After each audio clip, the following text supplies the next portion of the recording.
Praise the lord. యేసుక్రీస్తు నామములో మీ అందరికీ శుభములు తెలియజేస్తూ ఉన్నాను. ఆర్థికపరమైన విషయాలు అనేసరికి అందరికీ కూడా చాలా ఆసక్తిగా అనిపిస్తుంది. ఎందుకంటే అనేక మంది జీవితంలో ఎక్కువ మంది ఆర్థికపరమైనటువంటి సమస్యలు అనుభవిస్తున్నారు. మరి అప్పుల సమస్యలు కూరుకుపోయారు. ఆ సమస్య నుంచి బయటపడలేకపోతున్నారు. ఆ సమస్య నుంచి బయటపడకపోగా ఆర్థికమైన అభివృద్ధిని ఎలా ఆశించగలుగుతారు? సో అందరూ ఏంటంటే ఖచ్చితంగా ఈ సమస్యని పరిష్కరించాలంటే డబ్బులు ఉండాలి కదా. దేవుని యొక్క వాక్యం ఏం సెలవిస్తుంది? వాక్యానుసారంగా మనం ఈ రోజు నుంచి కొన్ని విషయాలు మనం ముందుకి ధ్యానం చేసుకుంటూ వెళ్ళిపోదాం. అపోస్తలుడైన పౌలు గారు కొరింథీయులకు రాసిన 2వ పత్రిక 8వ అధ్యాయం 9వ వచనంలో చెప్తూ, మీరు మన ప్రభువైన యేసుక్రీస్తు కృపను ఎరుగుదురు కదా.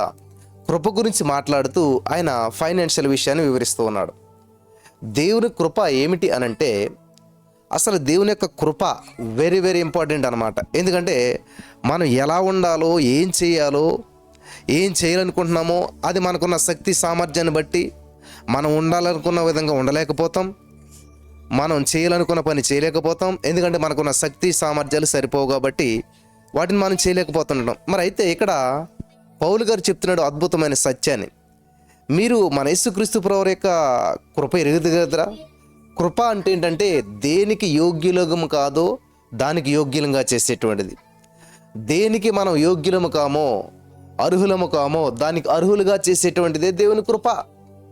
ఈ సత్యాన్ని మీరు గ్రహిస్తారని నేను నమ్ముచున్నాను. దేనికి మనం యోగ్యులము కామో, దేనికి మనం అర్హులము కామో దానికి యోగ్యులుగా చేసేటువంటి దేవుని కృప. ఈ యొక్క వచనం చదువుకుని ఈరోజు నుంచి ఒక ప్రత్యేకమైన రీతిలో దేవుని యొక్క వాక్యంలో ముందుకు వెళ్దాం. చూడండి, ఇక్కడ దేవుని వాక్యం సెలవిస్తుంది ఏంటంటే, మన ప్రభువు అయిన యేసుక్రీస్తు కృపను మీరు ఎరుగుదు కదా. ఆయన ధనవంతుడయ్యుండి మీరు తన దారిద్ర్యం వలన ధనవంతులు కావాలనని మీ నిమిత్తం దరిద్రుడాయను. ఓకే, స్తోత్రం దేవా. ఈరోజు ఇక వాక్యపు వెలుగులో ఇక నుంచి మమ్మల్ని ప్రత్యేకపరిచి నడిపించమని, అనేక మందికి దీవెనకరంగా ఉండే కృప చూపించమని, విత్తబడిచిన వాక్యపు విత్తనాలు వ్యర్థం కాకుండా ప్రతి హృదయంలో నాటబడి ఫలించి అభివృద్ధి చెందినట్టు కృప చూపించమని యేసు నామములో ప్రార్థించిన మేము పొందుకుని ఉన్నాం తండ్రి, ఆమేన్. ప్రియులారా, జాగ్రత్తగా గమనించవలసిన విషయం ఏంటంటే, ఇక్కడ నుంచి దేవుడంట మనం ధనవంతులు కావాలనని ఆయన ఒక పని చేశాడు. ఆ పనికి ప్రతిఫలంగా మనం అలా జీవించాలి. యేసుక్రీస్తు ప్రభువారు మనమందరం కూడా స్వస్థత పొందాలని ఆయన దెబ్బలు తిన్నాడు. ఆయన పొందిన గాయముల ద్వారా మనకు స్వస్థత లభిస్తున్నది. ఆయన గాయాలు పొందేసి నువ్వు స్వస్థత అనుభవించకపోయినట్లయితే జీవితం ఏమవుతుంది? వృధా. అలాగే ఇక్కడ ఆయన ధనవంతుడయ్యుండి కూడా మీరు, నేను, మనమందరం కూడా తన దారిద్ర్యం వలన, అంటే ఆయన దారిద్ర్యం వలన మనమందరము కూడా ధనవంతులు కావాలని చెప్పి మన నిమిత్తం దరిద్రుడాయను. వింటున్నారా ప్రియులారా? మన నిమిత్తం దేవుడు చేసిన ప్రతిదీ మన నిమిత్తం, ఆయన నిమిత్తం కాదు, ఆయనకి కావలసి కాదు. మన నిమిత్తం దేవుడు చేసినటువంటి ప్రతి దానిని మనం అనుభవించాలి, మనం స్వతంత్రించుకోవాలి. In the name of Jesus, hallelujah. So దేవుని యొక్క ఉద్దేశం ఏంటి? ఇప్పుడు దేవుని యొక్క చిత్తం ఏంటి? మనం ధనవంతులం కావాలి, సంపన్నులం కావాలి, అభివృద్ధి చెందిన వారుగా ఉండాలి, ఆర్థికపరమైన అభివృద్ధిలో మనం నడవాలి. ఆమేన్. వింటున్నారా? చూడండి, ఇక్కడ మనం చిన్నగా ప్రారంభించవచ్చు. చూడండి, ఒక విత్తనం భూమిలో నాటినప్పుడు ఏమవుతుంది? నెమ్మదిగా చిగురించి ఫలించి చిన్నది పెద్దది పెద్దది దినదినం ఏమవుతుంది? అది అభివృద్ధి చెందుతూ ఉంది. ఒక వృక్షము ఏ విధంగానైతే నెమ్మదిగా అభివృద్ధి చెందుతుందో, ఒక చెట్టు ఎలాగైతే చిన్న నుంచి పెద్ద స్థాయికి వెళుతూ ముందుకెళ్తూ ఉందో, మనము కూడా ఆ విధంగా అభివృద్ధి చెందాలి, ఆర్థికపరమైన అభివృద్ధి చెందాలి అనేటువంటి దేవుని యొక్క ఉద్దేశం. ఫైనాన్షియల్ బ్రేక్ త్రూ మన జీవితంలో జరగాలన్నటువంటి దేవుని యొక్క ఉద్దేశం. అదే సమస్యల్లో, అదే బంధకాల్లో, అదే జీవితంలో మనం కొనసాగడం దేవుని యొక్క ఉద్దేశం కాదు. ఎందుకంటే చూసాడంట ఇక్కడ మన ప్రభువైన యేసుక్రీస్తు కృప పెరుగుతుంది కదా.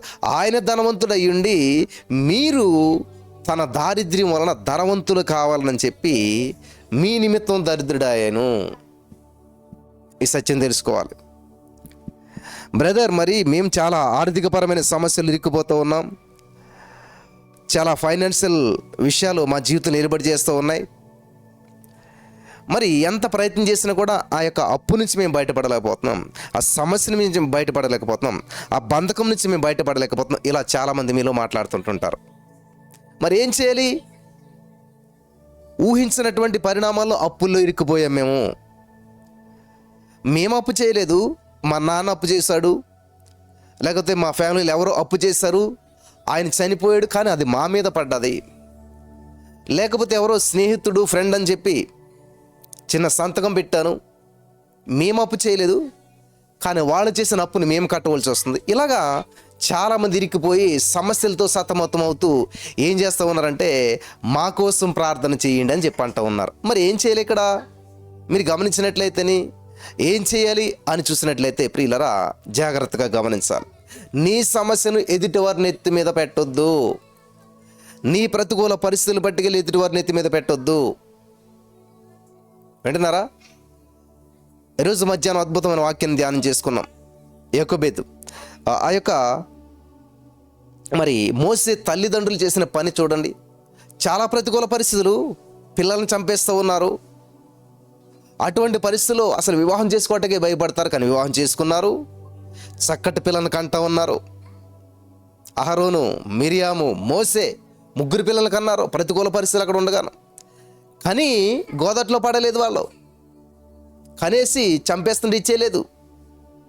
ఏం చేస్తారు తెలిసే? వాళ్ళు దేవుడిచ్చిన బహుమానాన్ని కాపాడుతూ వచ్చారు, భద్రపరుస్తూ వచ్చారు, శత్రువులు కంటపడకుండా దాస్తూ వచ్చారు. In the name of Jesus. ఈ సత్యాన్ని మీరు గ్రహించాలి. ఏ పరిస్థితులు ఎలా ఉన్నప్పటికీ వాటన్నిటిని జయించడానికి దేవుడు సహాయం చేశాడు. ప్రభా, నీ చిత్తం ఎలాగుంటే అలాగే నువ్వు ఇచ్చిన పెట్టలేదు కన్నా, మరి కానీ ఇలా గారిపోతుందని విడిచిపెట్టేసేలేదు. వాళ్ళు దాచారు 3 నెలలు, 90 డేస్. ఆ విధంగా వాళ్ళు ఆ బిడ్డను కాపాడటం, దాచడం ఎంత ప్రతికూల పరిస్థితిలో ఉంటాయంటారు. ఎంత మరి చిన్నపిల్లడు ఏడకుండా ఉంటాడా? చిన్నపిల్లడు మాట్లాడకుండా ఉంటాడా? మరి ఆ యొక్క సైన్యం వచ్చి సంపాదన చూస్తున్నప్పుడు ఈ బిడ్డను ఎలా దాచుంటారు వాళ్ళు? సౌండ్ లేకుండా, శబ్దం లేకుండా. గమనించాలి ప్రియులారా, ఎంత ఛాలెంజింగ్ అది. సరే, దేవుడి చిత్తం ఎలాగుంటారా వదిలేసేలేదు వాళ్ళు. ఈరోజు మనం అలాగే, మనకు సమస్య ఉంటుంది, ఊరందరికీ ఫోన్ చేసి చెప్తావు అనమాట. నీ ప్రయత్నం నువ్వు చెయ్యు. నీ సమస్య నుంచి నువ్వు బయటపడతావు. నువ్వేం చేయలేదు, నువ్వు చెయ్యు. నువ్వు చేయవలసింది నువ్వు చేయకుండా దేవుడు చేయాలని చెప్పి నువ్వు ఆశించినట్లయితే, నువ్వు చేయవలసింది నువ్వు చేస్తే దేవుడు చేయవలసింది చేస్తాడు. నువ్వు చేయలేనిది దేవుడు చేస్తాడు. In the name of Jesus. Hallelujah. నువ్వు చేయగలిగింది నువ్వు చేస్తే, నువ్వు చేయలేనిది దేవుడు చేస్తాడు.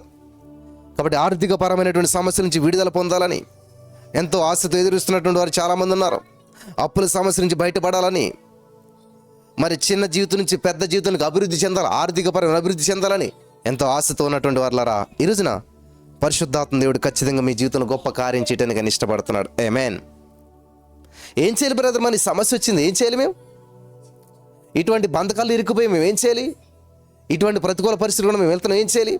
అనుకోని రీతిలో అప్పుల్లోకి ఇరుక్కుపోయాం, అనుకోని రీతిలో సమస్యలు ఇరుక్కుపోయాం, అనుకోని రీతిలో బంధకాలు మమ్మల్ని ఆవరించేశాయి, అనుకోని రీతిలో అనేక ఆర్థికపరమైనటువంటి సమస్యలు చుట్టుముట్టేశాయి. ఇంకా మరణం తప్ప మాకు ముందు మార్గం ఏమీ కనిపించట్లేదు. మేము ముందుకెళ్దారంటే మరణం తప్ప ఏమీ కనిపించట్లేదు. ఈరోజు మీలో చాలామంది మాటలు ఖచ్చితంగా రోజు నాతో చెప్తున్నటువంటి మాటలే మీరు చాలామంది. మరి ఏం చేయాలి? అయితే ఏం చేద్దాం అంటే, బైబిల్ గ్రంథం ఏం చెప్తే అది చేద్దాం, దేవుని వాక్యం ఏం సెలవిస్తే అది చేద్దాం. బ్రదర్, ఇది అన్ని కాదు, కానీ పరలోకం వెళ్ళటానికి మార్గం తెలియజేయండి, పరలోకం గురించి మాట్లాడండి, పరలోక విషయాల గురించి చర్చించండి, వాక్యాన్ని బోధించండి. ఈరోజున నువ్వు దేవుని సందులో ఎంతో అభివృద్ధి చెందాలి, ఆశ్రయించబడాలని చూస్తూ ఉన్నావు, కానీ ఆర్థికపరమైన సమస్యలు నిన్ను వెన్ను తట్టేశాయి. ఆర్థికంగా నిన్ను చాలా భయంకరమైన పరిస్థితులు నిలబడి చేస్తూ ఉన్నాయి. నువ్వు ఎలా ప్రార్థించగలుగుతావు? ఎలా దేవుని సందులో సంతోషంగా ఉండగలుగుతావు?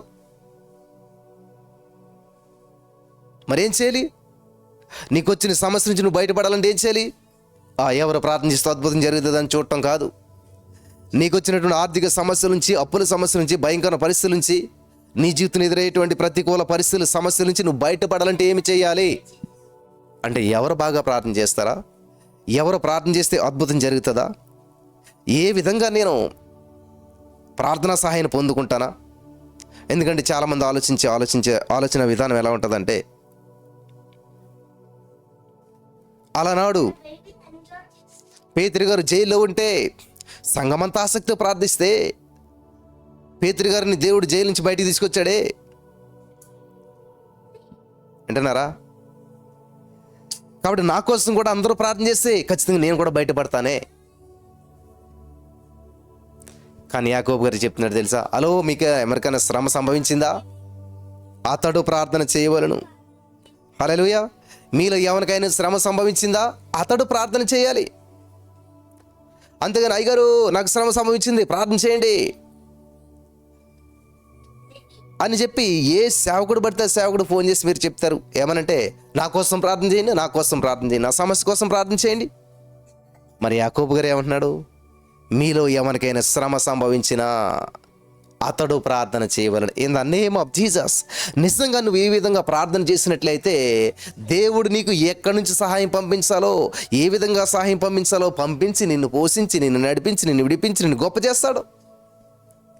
కానీ ఈ అవకాశం ఇవ్వకుండా మనం ఏం చేస్తామంటే, ఏ మనిషి ద్వారా మనం విడుదల పొందుకుంటామా, ఏ మనిషి నుంచి మనం బయటపడతామా, ఏ మనిషి సహాయంతో మనం విడుదల పొందుకుంటామా అనేటువంటి ఆలోచనలతోటి చాలామంది ఎదురు చూస్తూ ఉన్నారు. కాబట్టి ఈరోజున ఒక అద్భుతమైన సత్యాన్ని మీకు తెలియజేయాలని చెప్పి ఆశపడుతున్నాను. నువ్వు ధనవంతుడు కావటం దేవుని యొక్క ఉద్దేశం. క్రీస్తు యేసు మహిమైశ్వరుని నీ యొక్క ప్రతి అవసరతలు తీర్చబడటం దేవుని యొక్క ఉద్దేశం. నువ్వు ఐశ్వర్యవంతుడిగా ఉండటం, నువ్వు అభివృద్ధి చెందినవాడిగా ఉండటం, హల్లెలూయా, నీ ప్రతి అవసరత తీర్చబడడం దేవుని యొక్క ఉద్దేశం. In the name of Jesus. లోటులో ఉండటం దేవుని ఉద్దేశం కాదు. 23 కీర్తన 1వ వచనం నుంచి చదివిస్తుంది తెలుసా? యెహోవా నా కాపరి, నాకు లేమి కలగదు. లేమి అనగా కొదువ. దేవునికి స్తోత్రం కలుగును గాక. చూద్దామా 23వ కీర్తన. యెహోవా నా కాపరి, నాకు లేమి కలగదు. Lord is my shepherd, I shall not want. ఏంటంట? నాకేలేమి కలగదు. దేవునికి స్తోత్రం కలుగును గాక. లేమి అనగా కొదువ, నాకు ఏ కొదువ కలగదు. Thank you lord, thank you Jesus. వింటున్నారా? చాలా అద్భుతమైన సత్యం. ఈ సత్యం తెలిసిన రోజు నీ యొక్క ఆలోచన విధానం, నీ ప్రార్థనా విధానం, ప్రభుతో మాట్లాడే విధానం మారిపోతుంది. నీ లైఫ్ స్టైలే మారిపోతుంది. కాబట్టి యేసయ్య నీ కాపరా అయితే సరిపోదు. నీకు లేమి కలగకూడదు, నీకు కొదువు కలగకూడదు, నీకు నష్టం కలగకూడదు. నీకు సమస్య కలుగుతుంది, కానీ అది సమస్యగా మిగిలిపోకూడదు. ఆ సమస్యతో నువ్వు కాపురం చేసుకుంటూ వెళ్ళిపోకూడదు. In the name of Jesus. ఒక సత్యాన్ని ఈరోజు మీ ముందుకు తీసుకుని వస్తాను. మరి ఆర్థికపరమైన విషయాలు మనం ఎలా ముందుకెళ్ళాలో కొన్ని రోజులు ఈ యొక్క విషయాలు మీ ముందుకు తీసుకురావాలని చెప్పి నేను ఆశపడుతూ ఉన్నాను. హల్లెలూయా. ప్రియులారు గమనించాలి, ఇక్కడ చాలామంది జీవితాల్లో ఊహించని పరిణామాలు ఎదురవుతుంటుంటాయి.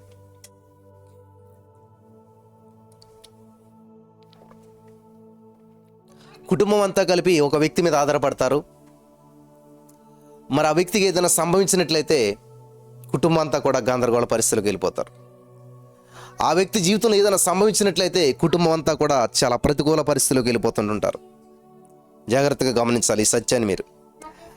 బైబిల్ గ్రంథంలో కూడా ఇటువంటి సంఘటనలు జరిగాయి. దేవుని తెలుసుకున్న వారే, దేవుని సేవ చేస్తున్న వారే, దేవుని మీద ఆధారపడిన వారే, దేవుని ప్రేమించేవారే, దేవుని పనిచేసేవారే, బైబిల్ చదివేవారే, ప్రార్థన చేసేవారే, సత్యం తెలిసిన వారే కూడా ఈ యొక్క ఆర్థిక పరమైనటువంటి విషయాల్లో అభివృద్ధి చెందలేదు. ఆర్థిక అభివృద్ధి లేకపోగా ఆర్థికంగా అనగారిపోయి, దిగజారిపోయి, అప్పుల్లో కూరుకుపోయి, సమస్యల్లో సతమతం అవుతూ జీవించడానికే ఇంకా అవకాశం లేని పరిస్థితులు ఏర్పడిపోయాయి. బానిసత్వంలోకి, బంధకాల్లోకి వెళ్ళిపోయిన పరిస్థితులు ఏర్పడిపోయాయి. జాగ్రత్తగా గమనించాలి. ప్రభు పేరట నేను మనం చేస్తున్నాను.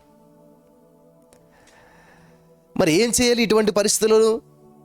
పాస్టర్ గారి చేత ప్రార్థన చేయించవద్దు అంటున్నారు, ఎవరికి ప్రార్థన చేయమని చెప్పొద్దు అన్నారు. మరి ఏం చేయాలి? ఎలా బయటపడాలి? ఈ యొక్క ఆర్థికపరమైన సమస్యల నుంచి నేను ఎలా బయటపడాలి? ఈ యొక్క సమస్యల నుంచి ఎలా విడుదల పొందుకోవాలి అని మీలో చాలామంది ఆలోచన చేస్తున్నట్లయితే ఈ రోజున పరిశుద్ధాత్మ దేవుడు మీతో మాట్లాడుతున్నాడు. బైబిల్ గ్రంథం నుంచి ఒక సంఘటన మీ ముందుకు తీసుకుని వస్తాను. రాజులు 2వ గ్రంథం 4వ అధ్యాయం చూసినట్లయితే, అంతటా ప్రవక్తల శిష్యులలో ఒకని భార్య, నీ దాసుడైన నా పెనిమిటి చనిపోయిను, అతడు యెహోవా యందు భయభక్తులు గలవాడి ఉండినని నీకు తెలిసే ఉన్నది. హల్లెలూయా. చూడండి, ఒక కుటుంబం రోడ్డున పడిపోయిన పరిస్థితి ఏర్పడింది. ఒక కుటుంబం మరి చాలా బంధకాల్లోకి వెళ్ళిపోయింది. కారణం ఏంటంటే అప్పుల సమస్యలు. వింటున్నారా? అప్పుల సమస్య. అప్పులు వీళ్ళు చేయలేదు, కానీ ఆ ఫలితాన్ని వీళ్ళు అనుభవిస్తున్నారు. ఆ అప్పులు వీళ్ళు చేయలేదు, కానీ దాని యొక్క పర్యవసానాన్ని వీళ్ళు ఎదుర్కొంటూ ఉన్నారు. మరి ఏం చేయాలి అంటే, ప్రవక్తల శిష్యుల్లో పాస్టర్ గారి భార్యకే సమస్య వచ్చింది. మరి ఏం చేస్తుందామె? అయితే ఆమె మళ్ళా ఒక పాస్టర్ గారి దగ్గరికి వెళ్ళి, అయ్యా, ఇదిగో నా సిచ్యువేషన్ ఇలా ఉన్నది, ఇదిగో నా పరిస్థితి ఇలా ఉన్నది. ఎలా? ఇదిగో నీ దాసుడైనట్టు నా పెనిమిటి చనిపోయాడు, మీకు తెలుసు. అయితే అతడు యెహోవా యందు భయభక్తులు గలవాడై ఉండెను. చూసారా, దేవుని యందు భయభక్తులు కలిగి ఉన్నప్పటికీ అప్పులు కూడా ఉన్నాయి. దేవుని యందు భయం ఉంది, భక్తి ఉంది. చాలామంది జీవితాల్లో అప్పు కూడా ఉంది. ఇది చాలా అద్భుతమైన జీవితం. అప్పు చేయొద్దు, అప్పు ఇవ్వద్దు, అప్పులు ఇచ్చుకునే వారి మధ్యలో సంతకాలు పెట్టొద్దు. ఒకవేళ ఎంతవరకు అటువంటి విషయాలు మీరు తలదూర్చినట్లయితే ఇదే అద్భుతమైన అవకాశం, బయటకు వచ్చేసేయండి.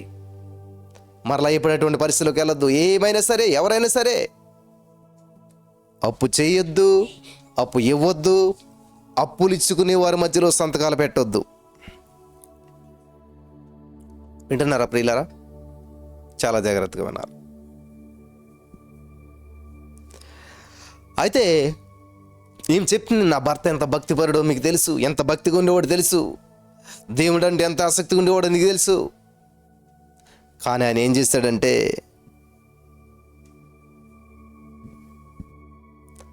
అప్పులవారు ఇప్పుడు అప్పులవాడు నా 2 కుమారులను తనకు దాసులుగా ఉండుటకై వారిని పట్టుకొని పోటుకు వచ్చి ఉన్నాడని ఎలీషాకు మొర్ర పెట్టగా. హల్లెలూయా. దేవునికి స్తోత్రం కలుగును గాక.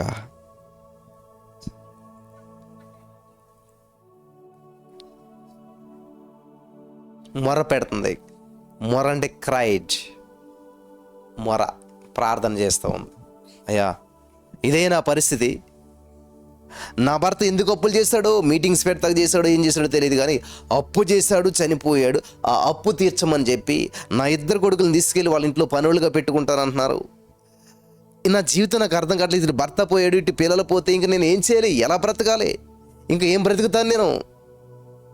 ఇటువంటి సిచ్యువేషన్లో ఉన్నాను నేను అని చెప్పి సేవకుడి దగ్గరికి వెళ్ళి తన యొక్క గోడు వెళ్ళబుచ్చుకున్నది.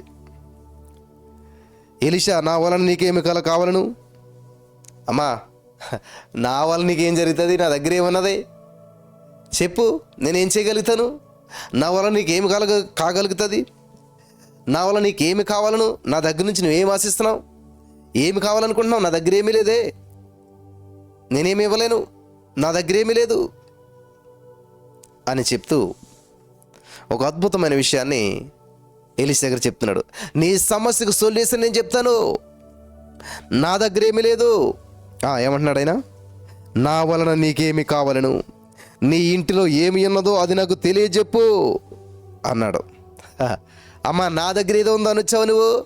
నా దగ్గర అసలు నీ దగ్గర ఏముంది? నీ దగ్గర ఏముంది? ఇది సత్యం. నా ప్రియమైనటువంటి సహోదరి స్నేహితులారా, ఆర్థిక సమస్యలు, అనారోగ్య సమస్యలు, పేదరికంలో, ఒంటరితనంలో, మానసిక ఒత్తిడిలో, కృంగుదలలో మీరు ఉన్నారేమో. నీకు సమస్య ఉంది, సమస్యకు పరిష్కారం కొరకు ఊరంతా తిరుగుతున్నావేమో. హల్లెలూయా. ఈ సత్యం తెలిసిన రోజున అద్భుతాలు పొందుకుంటారు మీరు. అప్పుల సమస్యలో ఉన్నట్టు నీవు ఎక్కడ అప్పు పుడుతుందా, ఎవరు నాకు సహాయం చేస్తారని చూస్తున్నావు. ఎక్కడి నుంచో సొల్యూషన్ వస్తుంది, ఎక్కడి నుంచో పరిష్కారం వస్తుంది, ఎక్కడి నుంచో సహాయం వస్తుందని నువ్వు చూస్తున్నావు కదా. నా దగ్గర నీకేం కావాలి? ఏమీ లేదు. నా దగ్గర నుంచి నువ్వు ఆశించుకో. మరేం చేయాలి ప్రభువా? ఏం చేయాలి ఎలీషా గారు? ఏం చేయాలి పాస్టర్ గారు అంటే, అమ్మా, నా దగ్గర కాదు, నీ దగ్గర ఏముంది? అయ్యా, నా దగ్గర ఏదన్నట్టు మీ దగ్గర ఎందుకు వస్తానయ్యా?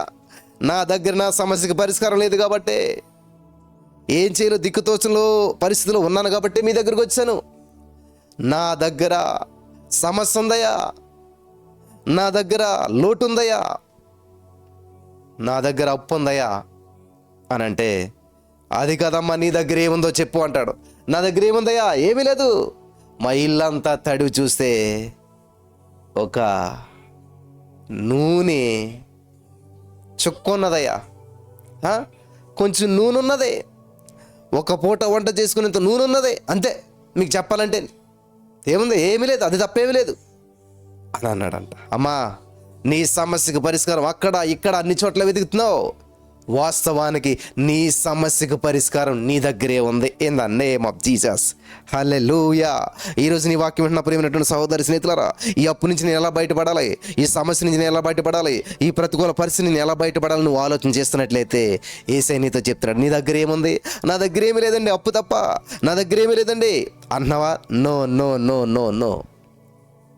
ఆలోచించు, కనిపెట్టు, ఉందని దగ్గర. చిన్నదనుకుంటున్నాను, అదే నీ సమస్యకు పరిష్కారం. ఏదో చిన్నదనుకుంటున్నావు, అదే నీ జీవితానికి ఆధారంగా మార్చినాడు దేవుడు. హల్లెలూయా. దేవునికి స్తోత్రం కలుగును గాక. ఈ చిన్నదాని వల్ల ఏం జరుగుతుంది, ఈ చిన్న విషయం వల్ల ఏం జరుగుతుంది అని నువ్వు అనుకుంటున్నామో, no no no no no no.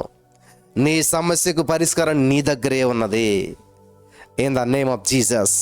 హల్లెలూయా. నువ్వు అనిపిస్తున్న ప్రతి సమస్యకు పరిష్కారం నీలోనే ఉన్నది, నీ దగ్గరే ఉన్నది. అందుకనే ఈయన అడుగుతున్నాడు అనమాట. ఏమని అడుగుతున్నాడు? అమ్మా, నా వల్ల నీకు ఏం జరుగుతుంది, నీ ఇంట్లో ఏముందో నాకు తెలియజెప్పు, నీ ఇంట్లో ఏముందో నీకు తెలియజెప్పు, నీ మనసులో ఏముందో నాకు తెలియజెప్పు అంటే అప్పుడు ఆమె అంటుంది అనమాట. అందుకమే, నీ దాసురాలి నా ఇంట్లో నూనె కుండ ఒకటి ఉన్నది, అది తప్ప మరేమీ లేదు. హల్లెలూయా. ఏమున్నదంట? నూనె కుండ ఒకటి ఉన్నది, అది తప్ప మరేమీ లేదు. నూనె కుండ ఒకటి ఉన్నది, ఒకటే. ఒక్కడే మోసే 30 లక్షల మంది నడిపించుకొచ్చాడు, బయటికి విడుదల చేశాడు. ఒక్కడే యేసయ్య ప్రపంచానికి రక్షణ కల్పించాడు. హల్లెలూయా. ఒక్కడే దావీదు ఇశ్రాయేలు ప్రజలందరికీ విజయం తెచ్చిపెట్టాడు. హల్లెలూయా. చూసారా, ఒక్కడే అనుకుంటున్నాం. ఎస్తేర్ ఒక్కతే యూదా జాతిని రక్షించుకోగలిగింది. In the name of Jesus. అలా బైబిల్ అనేక మంది ఒక్కరే. ఒక ఆమె మరియమ్మ గారు సాహసం చేసింది. యేసుక్రీస్తు ప్రభువారిని భూలోక రాజ్యానికి రావటానికి మార్గంగా ఆవిడ రిస్క్ తీసుకుంది, ఎన్నుకోబడ్డది.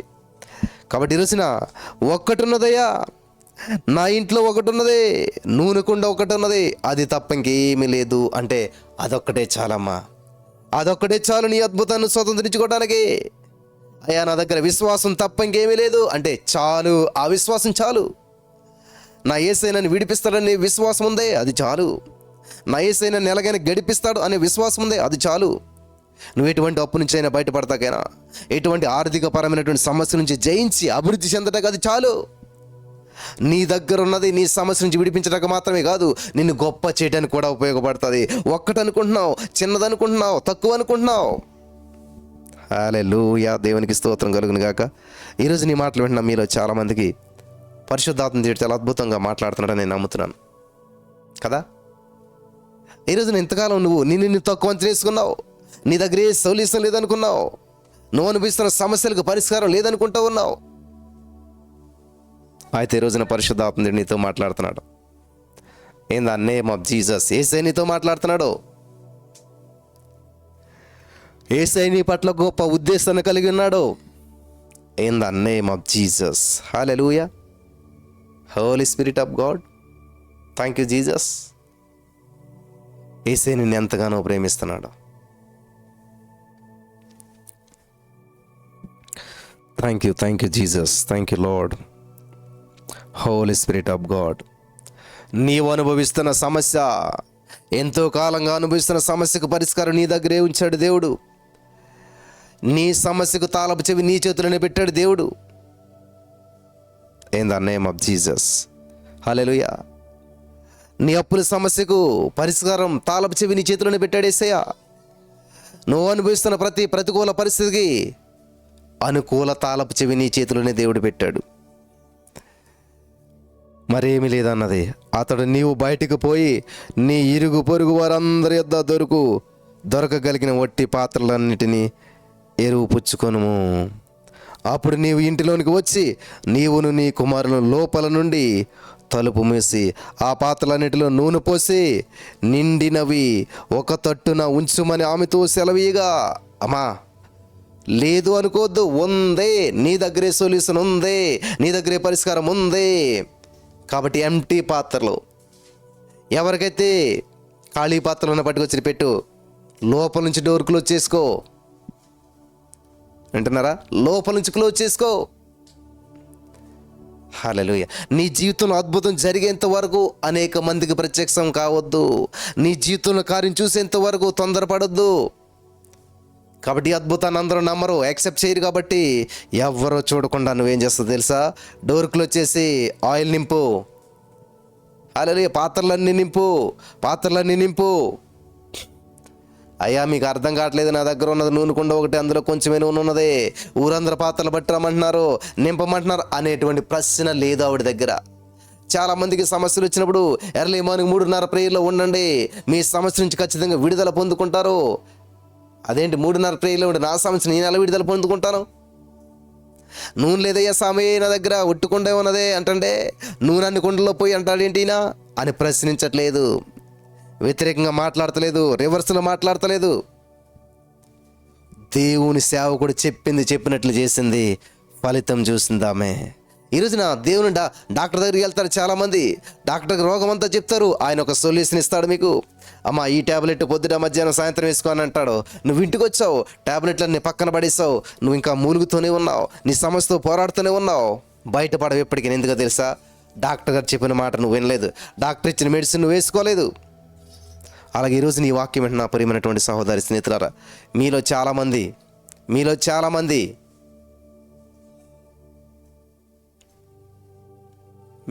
చాలామంది సమస్యలు ఉన్నాయని చెప్పి ప్రార్థన చేస్తారు, ఫోన్ చేస్తారు, ప్రార్థన చేయమంటారు, మంచిదే, సలహా ఇస్తారు సేవకులు. అమ్మా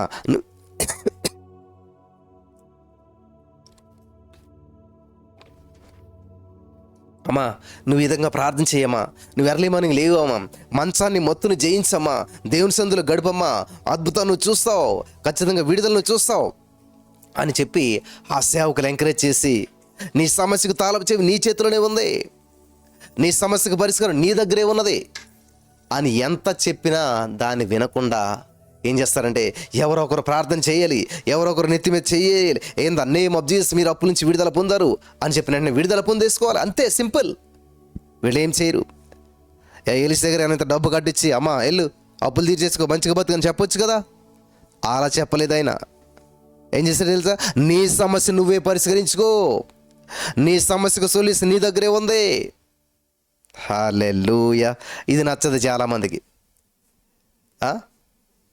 మీకోసం నేను ప్రార్థన చేస్తానంటే చాలు సంతోషం. అమ్మా నీకోసం నువ్వే ప్రార్థన చేసుకోవాలి, నీ సమస్యకు పరిష్కారం నువ్వే చూసుకోవాలి, నీ సమస్యకు పరిష్కారం నుంచి నువ్వే బయటపడాలి అని నువ్వు చెప్పినట్లయితే ప్రియులరా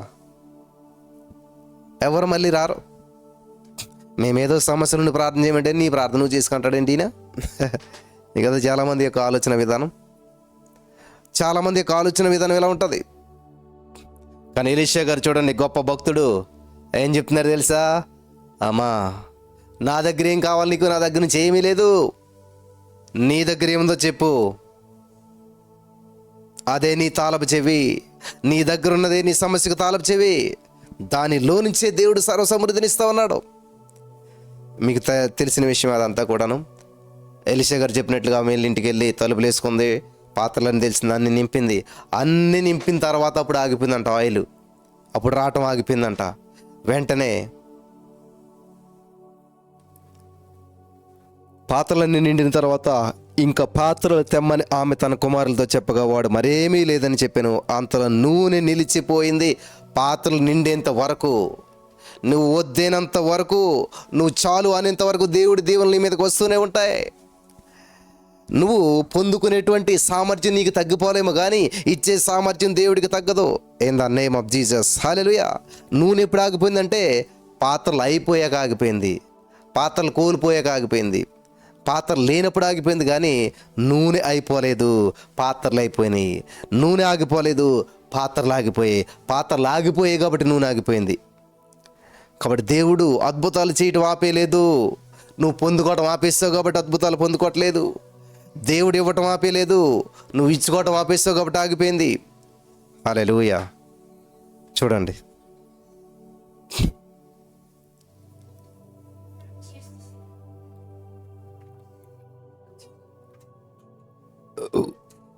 హల్లెలూయా.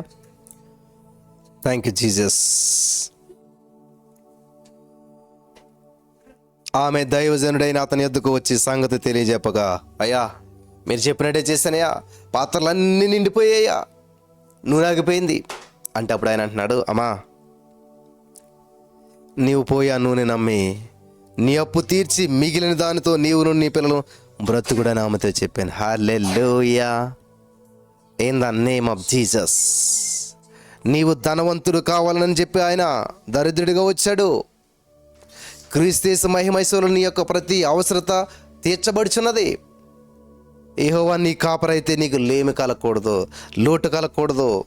లేదు బ్రదర్, మేము యేసుప్రభువుని నమ్ముకుని ఎంతో కాలం అవుతుంది, యేసుప్రభువుని నమ్ముకున్నాం ఎంతో కాలంగానే, లోట్లోనే ఉన్నాం, సమస్యలోనే ఉన్నాం, బంధకాల్లో ఉన్నాం, ఇబ్బందుల్లో ఉన్నాం అంటున్నారా? అయితే ఈరోజు ఈ వాక్యం ద్వారా దేవుడు నేను వెలిగింపజేస్తూ ఉన్నాడు. యెహోవా నా కాపరి, నాకు లేమి కలగదు, కొదువ కలగదు, లోటు కలగదు. Amen. Hallelujah. In the name of Jesus. సర్వ సమృద్ధిలో నేనుంటాను. Thank you holy spirit of God. సర్వ సమృద్ధి కలిగి నేనుంటాను. నేను దీవించబడిన వ్యక్తిని, నేను ఆశ్రయించబడిన వ్యక్తిని, నేను అభివృద్ధి చెందిన వ్యక్తిని. Thank you holy spirit of God. Hallelujah. So ఈ రోజున మరి మీరంతా వెలిగించబడ్డారని నమ్ముతున్నాను. ఆశీర్వాదం స్వతంత్రించుకుని నేను నమ్ముతున్నాను. ఆర్థికపరమైనటువంటి అభివృద్ధి కలిగి జీవించాలి మనమంతా కూడా. అది దేవుని యొక్క ఉద్దేశం, దేవుని యొక్క చిత్తం. క్రీస్తు యేసు మహిమైశ్వరులను నీ ప్రతి అవసరత తీర్చబడుతుంది. లోటులో ఉండకూడదు, లేమిలో ఉండకూడదు, కొదువులో ఉండకూడదు, ఇబ్బందుల్లో ఉండకూడదు. In the name of Jesus. పరిశుద్ధాత్మ దేవుడు మీకు అందరికి వెలిగింపునిచ్చి, ఆర్థికపరమైన అభివృద్ధినిచ్చి, అనేక మందికి దీవెనకరంగా ఉండటానికి, గొప్ప అద్భుతమైన జీవితం జీవించడానికి దేవుడి సత్యాన్ని మీకు తెలిసి మీ ప్రతి ఆర్థికపరమైన సమస్యకు సొల్యూషన్, తాళపు చెవి నీ చేతిలోనే ఉంది, నీ దగ్గరే ఉంది. దయచేసి పరుగులు తీయొద్దు, అటు ఇటు ఎదురు చూడొద్దు, అటు ఇటు మరి ఆలోచించేయద్దు.